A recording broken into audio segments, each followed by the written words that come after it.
பரிசுத்த லூக்கா எழுதின சுவிசேஷம் 19ஆம் அதிகாரம் முதல் 4 வசனங்கள். அவர் எரிகோவில் பிரவேசித்து அதின் வழியாக நடந்து போகையில் ஆயக்காரருக்கு தலைவனும் ஐஸ்வர்யவானுமாயிருந்த சகேயு எனப்பட்ட ஒரு மனுஷன் இயேசு எப்படிப்பட்டவரோ என்று அவரை பார்க்க வகை தேடினான். அவன் குள்ளனானபடியால் ஜனக்கூட்டத்தில் அவரை காணக்கூடாமல் அவர் போகும் வழியில் முன்னாக ஓடி அவரை பார்க்கும்படி ஒரு காட்டத்தி மரத்தில் ஏறினான். இயேசு எப்படிப்பட்டவரோ என்று பார்க்க ஒரு மனிதன் ஆசை கொண்டான். சகேயு என்பது அவனுடைய பெயர். அவன் ஒரு பெரிய செல்வந்தன், வசதியாய் வாழ்ந்தவன். அந்த ஊரிலேயே ஒரு பெரிய செல்வந்தனாய் வாழ்ந்து கொண்டிருந்தான். ஆயக்காரருக்கு தலைவன், நல்ல ஒரு பதவியில் இருந்த ஒரு மனிதன். அவனுடைய உள்ளத்தில் ஒரு ஆசை. இயேசுவை பற்றி எல்லாரும் சொல்லுகிறார்கள், அவர் அற்புதங்களை செய்கிறார், ஜனங்களுக்கு விடுதலை தருகிறார், சுகம் கொடுக்கிறார் என்றெல்லாம் சொல்லுகிறார்களே, அவர் எப்படி இருப்பார், நான் அவரை பார்க்க வேண்டும் என்பதாக அவனுடைய உள்ளத்தில் ஆசை வந்தது. இயேசு ஒரு நாள் அவனுடைய பட்டணமாகிய எரிகோ என்ற பட்டணத்திற்கு அவர் கடந்து வந்த பொழுது அவரை பார்க்க ஆவலாக ஓடினான். அவன் குள்ளனாய் இருந்தபடியால் ஜனக்கூட்டத்திற்குள்ளே இயேசுவை பார்க்க முடியவில்லை. ஒருவேளை துள்ளி துள்ளி குதித்து பார்த்திருப்பான், இயேசுடைய முகத்தை பார்க்க முடியவில்லை. என்ன செய்வதென்று யோசித்தான். எப்படியாவது இந்த இயேசுவை பார்க்க வேண்டும். எல்லோரும் அவரை குறித்து இப்படி என்று சொல்லுகிறார்கள், நான் நேரடியாய் அவரை பார்க்க வேண்டும் என்பதான ஒரு ஆசையில் முன்னாக ஓடினான். இயேசு இந்த வழியாகத்தானே வருவார் என்று ஓடி ஒரு காட்டத்தி மரம், அந்த மரத்தின் மீது ஏறினான். ஒரு பெரிய செல்வந்தன், ஒரு பெரிய பதவியில் இருக்கக்கூடிய மனிதன் தான் பெரிய செல்வந்தன் என்பதையும் மறந்து, தான் ஒரு பெரிய பதவியில் இருப்பதையும் மறந்து சிறு பிள்ளையை போல மரத்தின் மீது ஏறி உட்கார்ந்து கொண்டான். எப்படியாவது இயேசுவை பார்க்க வேண்டும், அதுதான் அவனுடைய ஆசை. பிரியமானவர்களே, வேதம் சொல்லுகிறது, ஒரு முழு இருதயத்தோடு நீங்கள் என்னை தேடினால் நான் உங்களுக்கு காணப்படுவேன், என்னை உங்களுக்கு வெளிப்படுத்துவேன் என்று ஆண்டவர் சொல்லி இருக்கிறார். நீங்கள் முழு இருதயத்தோடு இயேசுவை தேடி பாருங்கள், அவர் தன்னை உங்களுக்கு வெளிப்படுத்துவார். இந்த இயேசு எப்படிப்பட்டவர்? எல்லாரும் இப்படி சொல்லுகிறார்கள், நான் நேரடியாய் அவரை பார்க்க வேண்டும் என்று நீங்கள் தேடி பாருங்கள், தன்னை எப்படியாவது உங்களுக்கு வெளிப்படுத்துவார். இந்த மனிதன் பாருங்கள், தாகத்தோடு இயேசுவை தேடி அவரை பார்க்க முயற்சி பண்ணி மரத்தின் மீது ஏறி இருந்த போதிலும் அவனால் எப்படி இயேசுவின் முகத்தை பார்க்க முடியும்? இயேசு தரையிலே நடந்து போய் கொண்டிருக்கிறார், பெரும் கூட்டம் இருக்கிறது. அவருடைய மேல் பகுதியை தான் பார்க்க முடியும், முகத்தை தெளிவாய் பார்க்க முடியாது. அவன் தாகத்தோடு இருப்பதை இயேசு கண்டு, தெய்வத்தை பார்க்க வாஞ்சியோடு தேடுவதை இயேசு கண்டு, அவர் நின்று அண்ணாந்து பார்த்து தன் முகத்தை அவனுக்கு காண்பிக்கிறார். அவர் தன்னை அவனுக்கு வெளிப்படுத்துகிறார். வெளிப்படுத்தி அவனோடு கூட பேசி அவனுடைய வாழ்க்கையில் ஒரு அற்புதம் செய்கிறார். இதுதான் இந்த பகுதியில் எழுதப்பட்டிருக்கிறது. அவனுக்குள் ஒரு ஆசை எழுந்தது, இயேசு எப்படிப்பட்டவர், இயேசு எப்படிப்பட்டவர், தான் வல்லமை உள்ள தேவன் என்பதை அவனுக்கு வெளிப்படுத்துகிறார். எப்படி ஆண்டவர் வெளிப்படுத்துகிறார்? ஆண்டவர் தரையில நடந்து ரோட்ல போய் கொண்டிருக்கிறார். மரத்தின் மீது அந்த மனிதன் இருக்கிறான். இயேசு அறிந்து கொண்டார், இந்த மரத்தின் மீது ஒருவன் இருக்கிறான் என்பதாக. இரண்டாவதாக, அவனுடைய பெயர் சகேயு என்பதையும் இயேசு அறிந்து கொண்டார். அங்கிருக்கிற யாரையும் கூப்பிட்டு அந்த மனிதன் யார் என்று இயேசு விசாரிக்கவில்லை. இயேசு நின்றார், அண்ணாந்து பார்த்தா.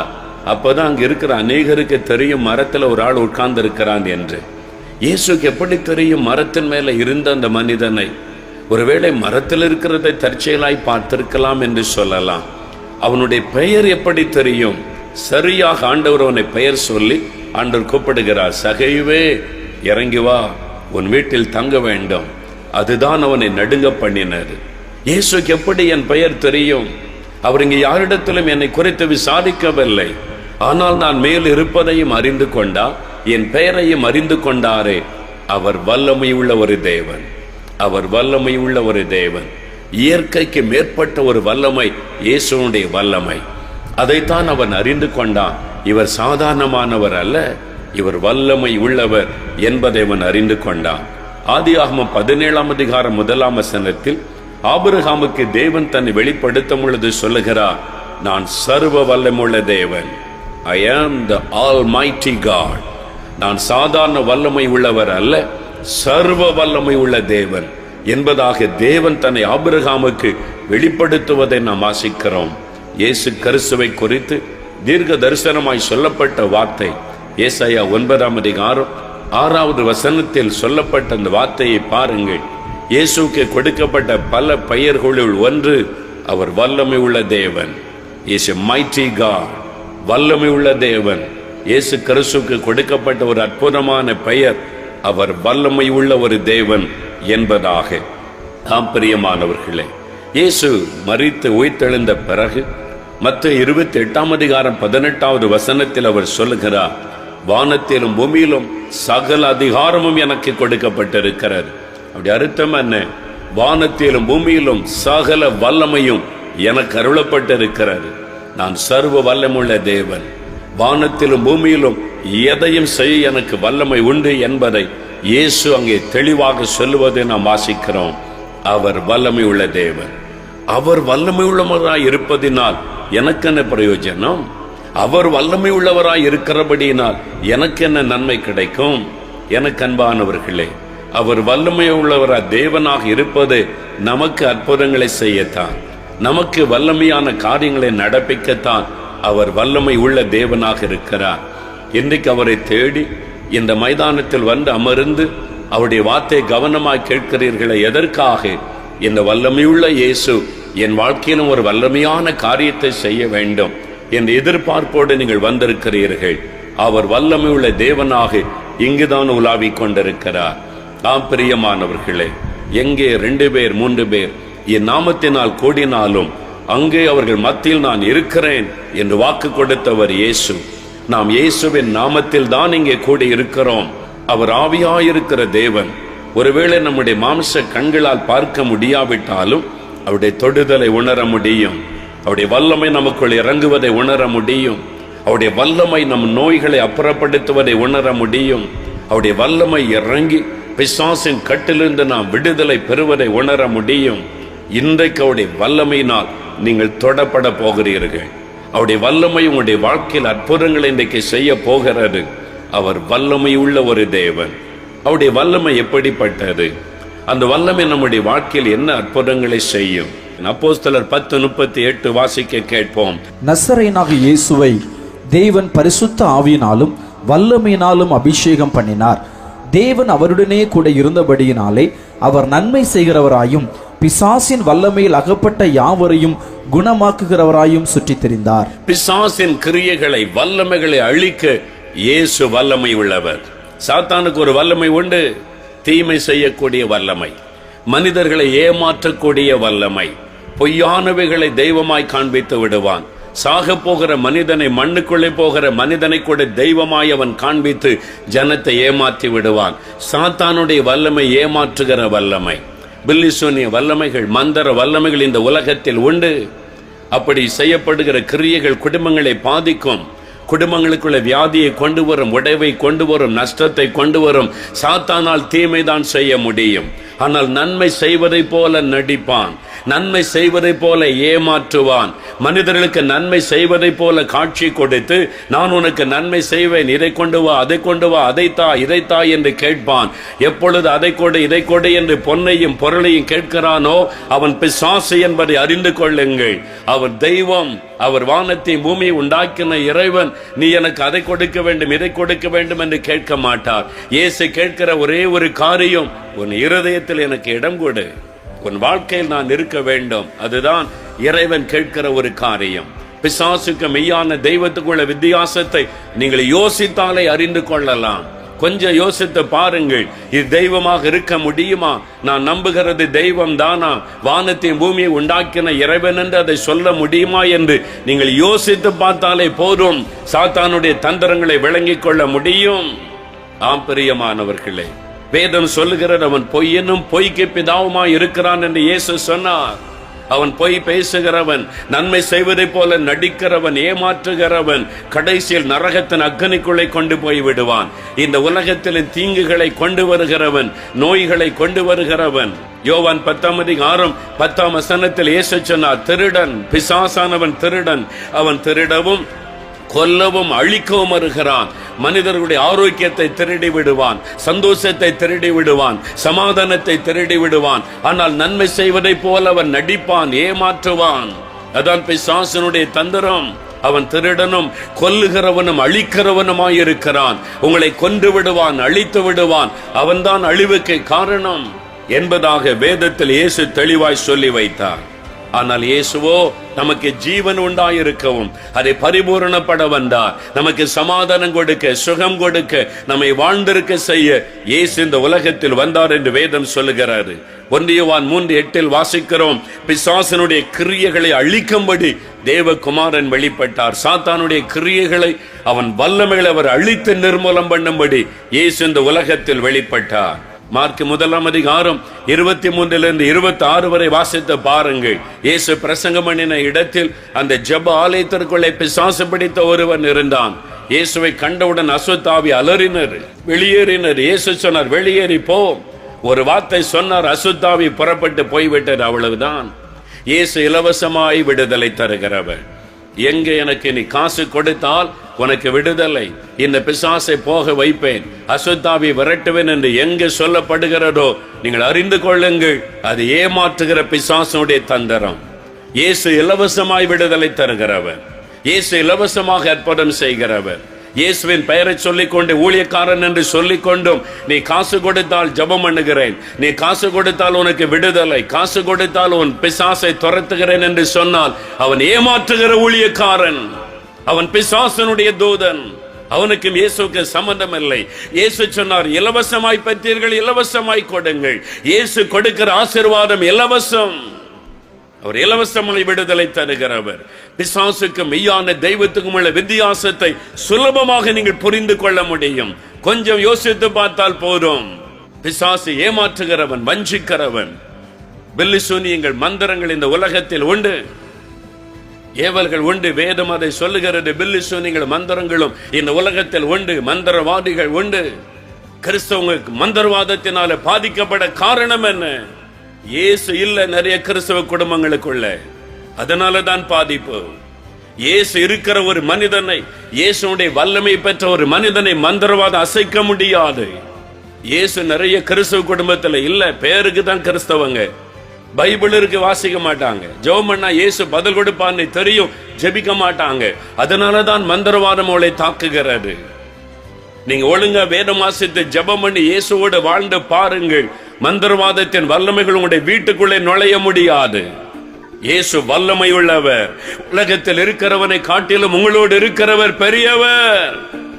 உலகத்தில் இருக்கிற சாத்தானை காட்டிலும், மந்திரவாதங்களை காட்டிலும் நம்மோடு இருக்கிற இயேசு பெரியவர். அவருடைய வல்லமை நாம் பெற்றுக்கொள்ள வேண்டும். நிறைய கிறிஸ்தவங்களை பிசாசுக்கு இடம் கொடுக்கிறாங்க. தவறான நம்பிக்கை. கயிறு கட்டினா பிசாசு வராதான், ஜெபம் பண்ண மோதிரம் போட்டா பிசாசு வராதான். வரும். நான் ஜெபம் பண்ணி தான் கயிறு கட்டி இருக்கேன். ஜெபம் பண்ணி கயிறு கட்டினாலும் பிசாசு வரும். கயிறுக்கு இயேசுக்கு சம்பந்தம் இல்லை, மோதிரத்துக்கு இயேசுக்கு சம்பந்தம் இல்லை.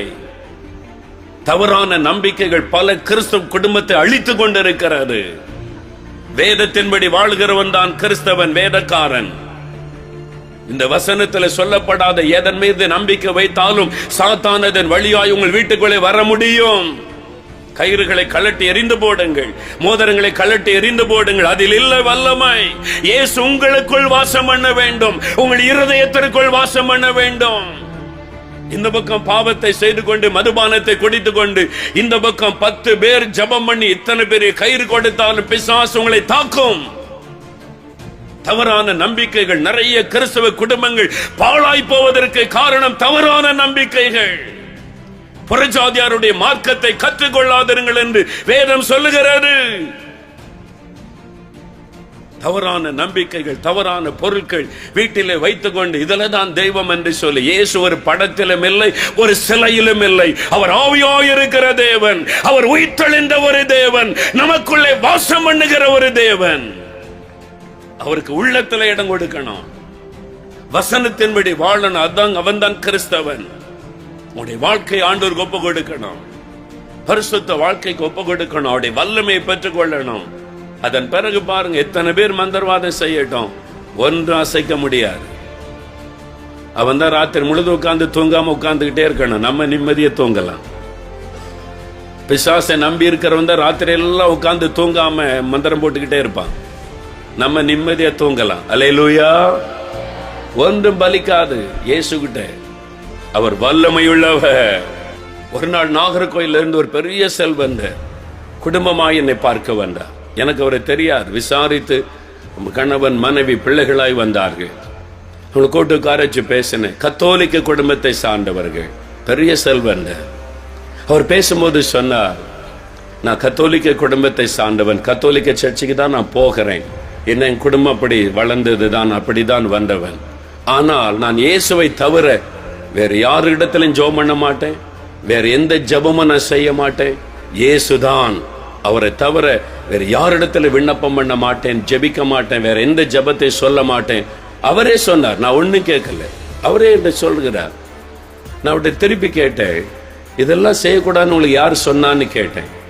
அவர் என்ன பதில் சொன்னார் தெரியுமா? பைபிளை தூக்கி காண்பித்து, இந்த பைபிளை நான் வாசித்தேன், அறிந்து கொண்டேன். ஒவ்வொரு கிறிஸ்தவனு தனம் முழங்கால் நின்று பைபிள் வாசிங்க. உங்க வீட்டுக்குள்ள பிசாசு வராது. வேத வசனத்தை வாசிங்க, சத்தமா வீட்டுக்குள்ள வசனத்தை வாசிங்க. பிசாசு உங்களுடைய வீட்டை விட்டு வெளியே நிற்கும். அவர் சொன்னார். அவர் இன்னும் கத்தோலிக்க சர்ச்சுக்கு தான் போகிறார், கத்தோலிக்க குடும்பம் தான். அவரே சொன்னார், இயேசுவை தவிர வேறு யாரிடத்துல நான் ஜெபிக்க மாட்டேன், வேறு எந்த சிலைக்கு முன்னாலும் போய் நிற்க மாட்டேன், இயேசுதான். அவரே சொன்னார். நான் ஒன்னும் அவருக்கு சொல்லவே இல்லை. எப்படி தெரிந்து கொண்டு கேட்டேன். பைபிள் வசனத்தை வாசித்தேன், எனக்கு தெளிவா தெரிந்து விட்டது என்று சொன்னார். வசனத்துக்கு நேரா திரும்புங்க. தவறான நம்பிக்கைகள் வேண்டாம்.